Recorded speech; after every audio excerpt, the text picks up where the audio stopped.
And finally, reason 4, why students fail or struggle with their methodology.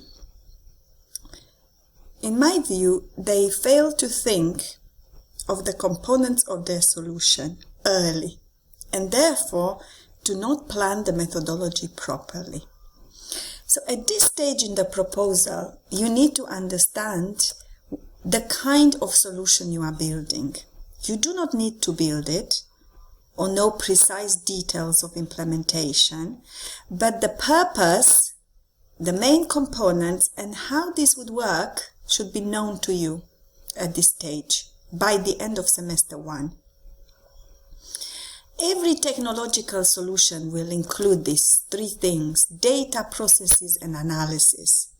So you need to know and anticipate at this stage what kind of data will be involved and what would be some of the stages or activities which you will have to do in order to collect that data.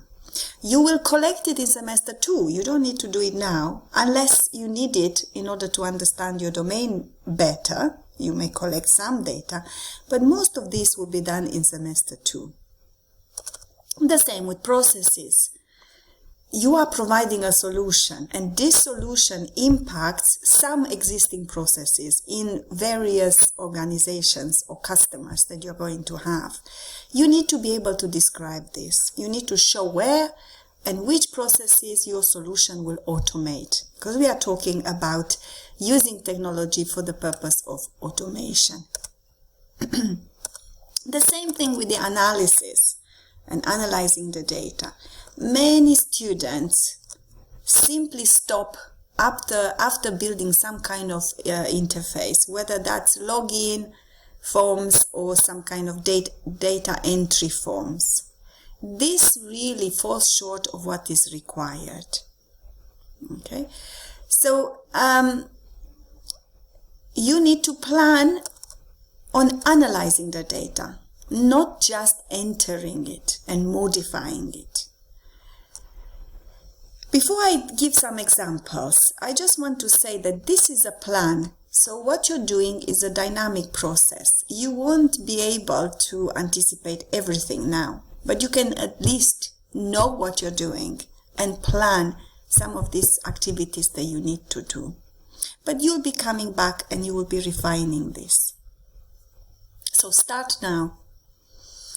So for example, in terms of the data, simply creating a database with tables, that's all, is not enough.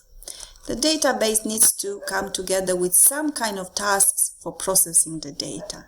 So adding, modifying, and deleting are just too basic.